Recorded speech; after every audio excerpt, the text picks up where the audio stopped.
Hey everyone, this is David Pike, the Motorcity Mechanic. Now once again, we're continuing with our series of videos on the 2018 and newer Jeep Wrangler JL body styles. This particular vehicle, I'm going to show you how to remove and install the rear tail lamp assembly and also replacing the bulbs.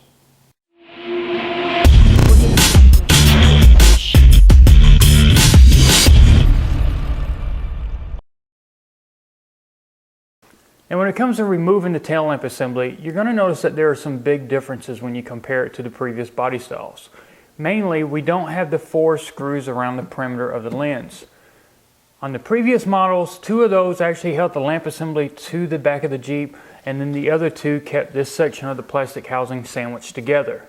Well, in this case, as you see, there are no exposed fasteners. So there's a different method on removing this. Now before we work on removing that tail lamp assembly, I want to talk about what bulbs are serviceable and what aren't. Now this piece right here, this doesn't have a bulb. This is actually LED, and that comes with the entire assembly, so it cannot be replaced separately. Now the stop and turn light and the reverse light, now those bulbs can be replaced independently.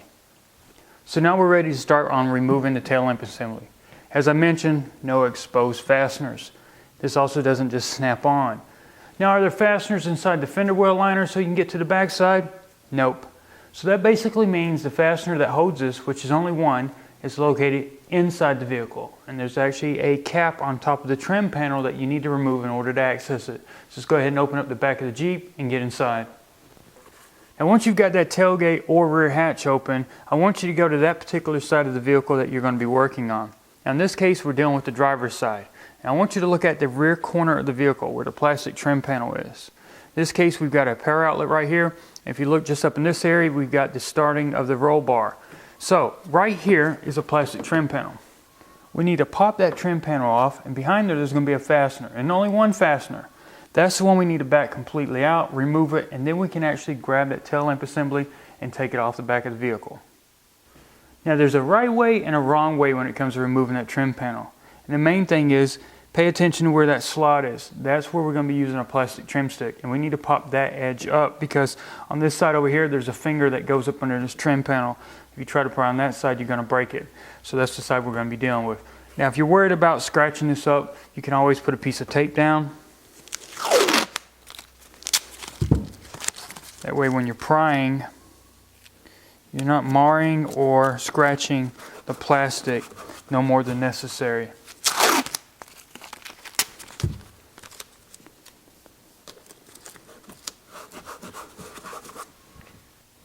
So get you a flat trim stick such as this, get up under that edge right there, start wiggling it, and start prying until it finally pops up, and remove it. If you look on that back side, like I mentioned earlier, there's a finger right here, and that finger, if you're prying on the wrong side, you're going to break it off. Now when you go back with it, all you got to do is line it up, and then press down for a little bit of force until it's fully seated.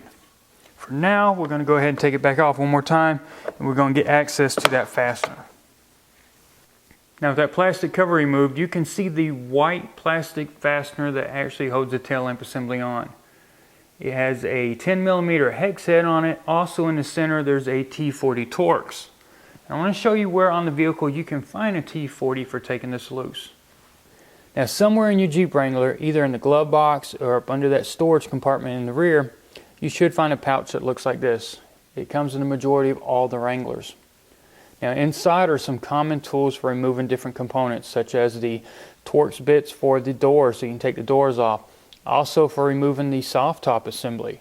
So once you open it up, you'll look inside and find out you've got a 1/4" ratchet, you've got a long T40 Torx bit, and you've got a short T50 Torx bit, and you got a 15mm socket on a 1/4" drive bit. Now what we're going to be using is the long T40. If you don't have this toolkit, you're going to have to come up with something that's going to work. Find you a T40 bit either on a screwdriver type handle or on a 3/8 drive or 1/4" drive, and then use a ratchet and an extension. So what I'm going to do is I'm going to go ahead and insert that T40 Torx and start backing it out.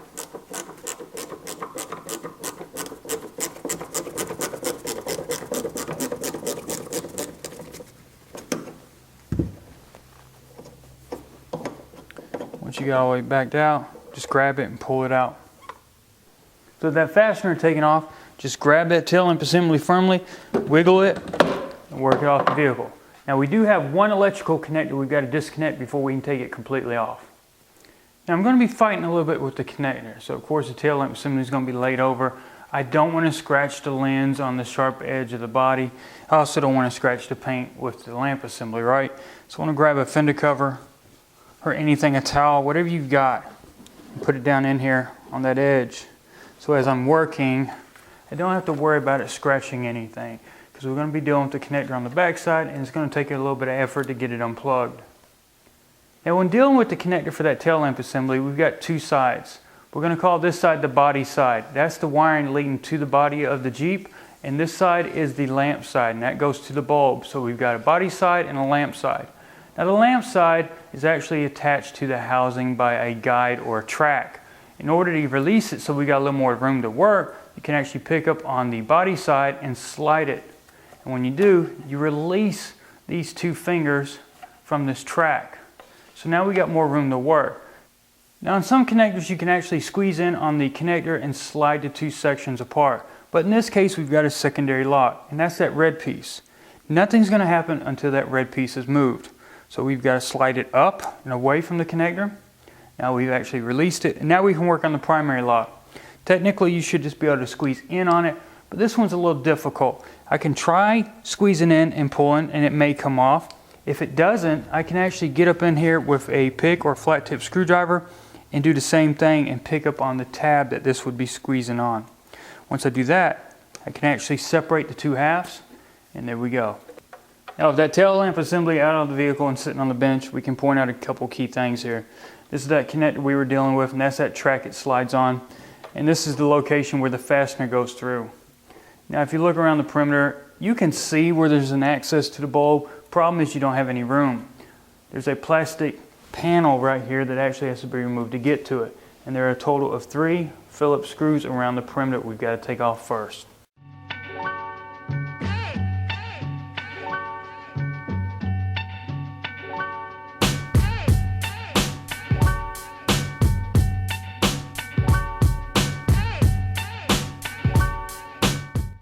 So not only are there 3 screws that hold that plastic panel on, if you rotate it around, you'll see that there is a metal snap in here. So all you got to do is kind of wiggle that panel loose once you've got screws out. And there you go. There's the metal snap, and there is the slot that it goes into. Also, we've got some alignment dowels. So when you go back with the panel, you need to make sure you line everything up. Then you can press down and lock that metal snap into place. So once again, we'll go ahead and release it. And now we've got access to the bulbs. Now, like I mentioned before, there are only 2 bulbs that are serviceable. We've got our reverse or backup light down here. We've got the park, turn signal, and brakes up here. And this side marker lamp over here, that's LED. There is no bulb in there. The only way you can service that is if you buy the entire assembly. Also, if you look, you'll see arrows on here and the word lock. It might not be that easy to see on camera, but they're written right there. Currently, these are in the lock position. Now to release them, we've got to turn them counterclockwise. Once we turn them, they'll come to a place where they stop, and then we can lift up on them. Now they're going to be tight. They've never been taken out, so when we go to back them off, we may have to use some tools to do that with. So one cool feature about this lamp assembly is that they actually took the time to help out the consumer or the person working on it. Not only do we have the little markings on the side about how to lock it or where to rotate it, we've also got the bulb numbers written next to each socket. For example, we've got a 3157 up here, and we've got a W21W down here. So that way you already know what bulb you need before you actually even remove it from the socket. So remember, I said that you actually got to turn these counterclockwise. Now you're going to grab them, you're going to try to rotate them as hard as you can. You're going to find out it's almost impossible, or it's going to take extreme amount of effort. So I'm going to use a tool. Now I'm not squeezing, so I'm not trying to damage anything. I'm just trying to use something on these fingers. That's why I'm going to use these channel locks. You kind of place it in the area right here so I don't damage any wires. And I'm just going to rotate until I get to that spot where it stops. And then I can pick up, and there we have it. And I can go ahead and pull this bulb out. And now we're going to repeat the same thing for the other bulb. Depending on which one you need to remove, Nonetheless, the procedure is exactly the same. Grab a tool to kind of help you rotate it. Like I said, they're super difficult to get released. Pick it up, get your bulb, and pull it off. So at this point, we're ready to install a replacement bulb. Try your best not to touch the actual bulb itself. I know it's going to be kind of difficult. They don't give you much to work with. Plus the other one is all bulb. So just make sure your hands are dry. You don't have any oil on there, nothing excessive.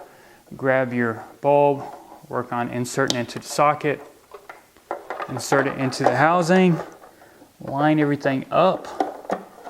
Once you get it lined up, then you go back to rotating it. You might be able to do this by hand. Try it. There you go. That wasn't so bad. Evidently, it's the releasing that's the difficult part.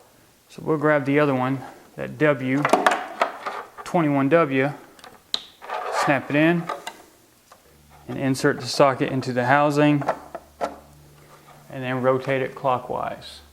Once again, if you've got problems, grab your tool and use it to aid in rotating until it locks into place. So now that the bulbs are installed, we can go ahead and grab that plastic mount. We're going to line up the dowels and then we're going to snap it in place. Push down. And now we can get our 3 Phillips screws and go around the outside edge and snug them down.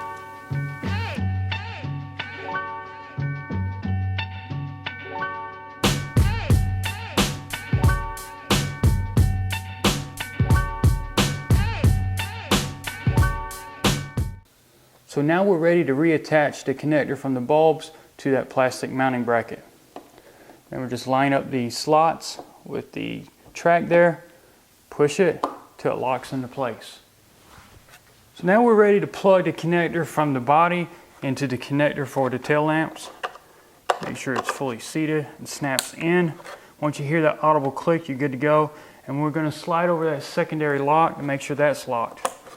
Now we can grab our fender cover, get it out of the hole, put the tail lamp assembly back up into the body, line everything up and push it up against there.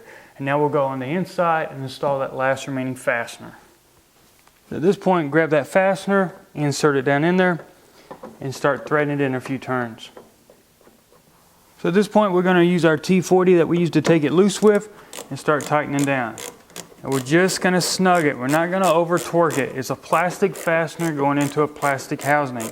All we're going to do is just make sure it's nice and snug and that the tail lamp assembly doesn't wobble or vibrate. At that point, you get some resistance, a little bit more than stop.